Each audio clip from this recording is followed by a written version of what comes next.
Good morning बच्चों। आज पढ़ेंगे 12th का साइंस सब्जेक्ट और इसका चैप्टर नंबर है 5 और यूनिट उसकी 7। चैप्टर नंबर 5 है वंशागति एवं विविधता के सिद्धांत, या इंग्लिश में बोला जाए तो principle of inheritance and variation. विभिन्नता और वंशागति, है ना।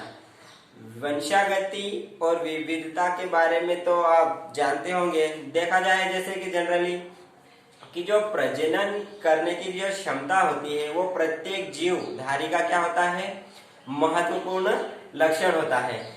इसके बिना क्या होता है कि पृथ्वी पर जीवन की जो निरंतरता है वो बनी रहती है। इसमें जो जनक होते हैं या माता पिता होते हैं, उनके जो लक्षण है वो संतानों तक क्या होते हैं, पहुंचते हैं। और इस प्रकार पृथ्वी पर जीवों का जो अस्तित्व है वो क्या होता है, कंटिन्यू बना रहता है, मतलब समाप्त नहीं होता है। इस प्रकार के अध्ययन को हम कहते हैं जीवन की निरंतरता या कंटिन्यूटी ऑफ लाइफ कहते हैं। ठीक है, अब इसके बारे में आगे मैं बताता हूं कि जो वंशागति है इसके बारे में बताता हूं। वंशागति में क्या होता है कि आनुवांशिकता एवं विविधता या विभिन्नताएं ये इसके अंतर्गत आते हैं।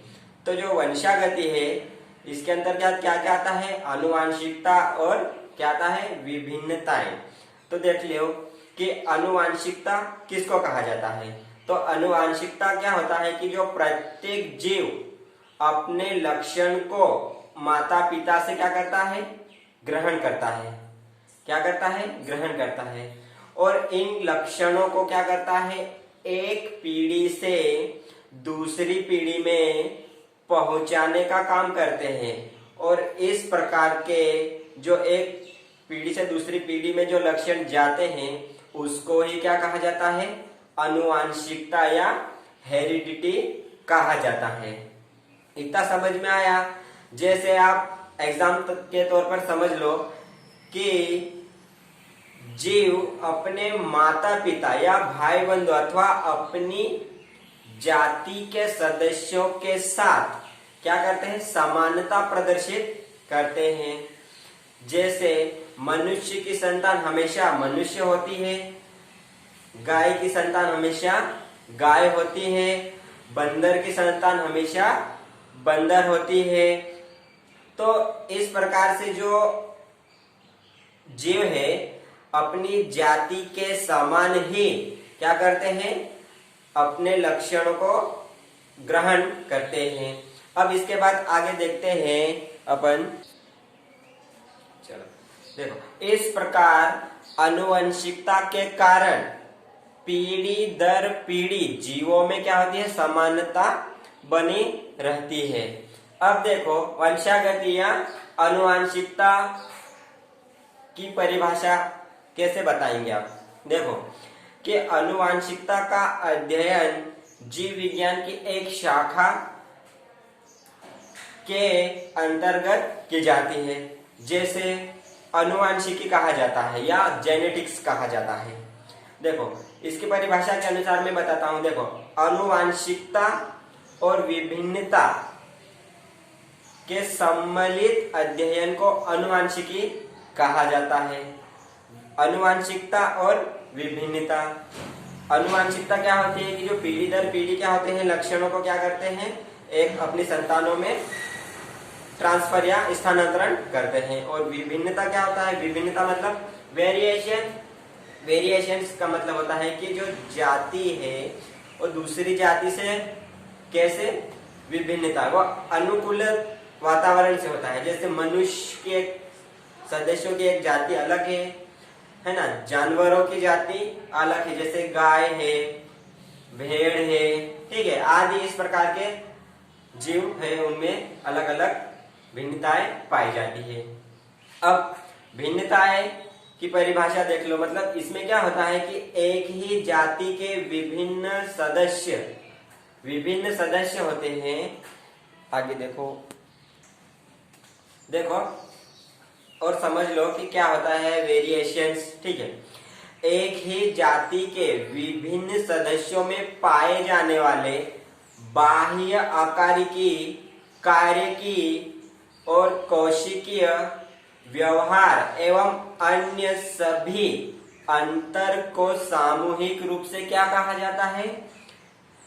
विभिन्नता कहा जाता है। क्या क्या बोला मैंने? आकार, उसके कार्य और उसकी जो कोशिकीय संरचना है, और उसका क्या है व्यवहार, या उसके अतिरिक्त अन्य सभी अंतर जो भी दिखाई देते हैं उनको क्या कहा जाता है? सामूहिक रूप से विभिन्नता या वेरिएशन। जैसे मान लो दो जुड़वा ट्विंस हुए है ना, या बच्चे हुए हैं, उनके जो शरीर है दोनों के समान है, लेकिन उसमें कुछ ऐसी स्ट्रक्चर या संरचना या अंतर दिखाई देगा डिफरेंट टाइप कि या तो उसकी जो बोलने की टेक्निक है या तरीका है वो अलग होगा, या उसकी जो बॉडी लैंग्वेज है वो चलने में अलग होगा, उसमें थोड़ा सा परिवर्तन दिखाई देगा। उसे ही क्या कहा जाता है? विभिन्नता या वेरिएशन कहा जाता है। अब वेरिएशन के प्रकार या टाइप ऑफ वेरिएशन या विभिन्नता के प्रकार, इसमें क्या होता है कि जीवों में पाए जाने वाले विभिन्नताओं के आधार पर इनको निम्नलिखित प्रकारों में डिवाइड किया गया है। नंबर 1 है प्रभाविता या प्रभावित कोशिकाओं के आधार पर। किसके आधार पर? कोशिकाओं के आधार पर। इसमें 2 प्रकार के होते हैं, एक होता है सोमेटिक और एक जर्मिनल होता है। और दूसरा प्रकार है प्रभावित लक्षणों के आधार पर। इसमें क्या क्या होता है कि मॉर्फोलॉजिकल होता है, या दूसरा होता है कायरिकी के आधार पर, और कोशिकीय या व्यवहार। 4 टाइप के होते हैं। तीसरा है प्रभाव के आधार पर। प्रभाव के आधार पर 2 प्रकार के होते हैं, सतत और असतत। और चौथा है प्रभावित अंगों के आधार पर। इसमें 2 प्रकार के होते हैं, बाह्य आकृति और संख्यात्मक होते हैं, 2 प्रकार के। ठीक है, हाँ अब देखो कि जो सतत विभिन्नताएं होती है उसमें क्या होता है कि इस प्रकार के विभिन्नता में किसी लक्षण के 2 सीमाओं के बीच अनेक अवस्थाएं होती है। ये अवस्थाएं लक्षण के औसत मान के दोनों ओर फैली हुई या बिखरी हुई होती है। उसको क्या कहा जाता है? सतत विभिन्नताएं। जैसे मान लो कि व्यक्ति की जो हाइट है वो 1.17 मीटर है, लेकिन उसके बीच में बहुत सारी अवस्थाएं आती है। प्रत्येक व्यक्ति 17 मीटर का नहीं होता है, किसी की 5 मीटर होती है, 5 फीट होती है और उससे कम होती है, लेकिन सभी की जो अवस्था है वो क्या होती है? अलग अलग होती है। वो क्या हो जाएगी? आपकी सतत विभिन्नताएं हो जाएगी। और असतत में क्या होता है कि इसमें जो अचानक परिवर्तन होता है, कैसे होता है?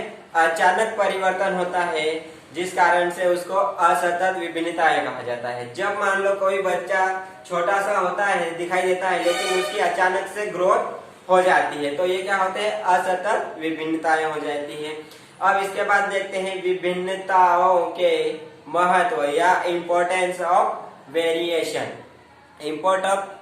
इम्पोर्टेंस ऑफ वेरिएशन में देखो कि विभिन्नताएं जो होती है जीवों में अनुकूलन पैदा करते हैं। क्या करते हैं? जीवों में अनुकूलन पैदा करते हैं। दूसरा पॉइंट है कि जीवों के जो अस्तित्व में क्या करते हैं? सहायता करते हैं। तीसरा है असतत विभिन्नताओं से नए लक्षण पैदा होते हैं। और अगला पॉइंट है ये जीवों को विकसित रूप से गतिशील रखते हैं। ठीक है, इसके बाद में अगला चैप्टर पढ़ाऊंगा वंशागति के संबंध में अवधारणाएं। अब इतना जो पढ़ाया है उसको आप फेयर कॉपी में नोट डाउन करें और याद करें, इंपॉर्टेंट टॉपिक है। ठीक है, थैंक यू।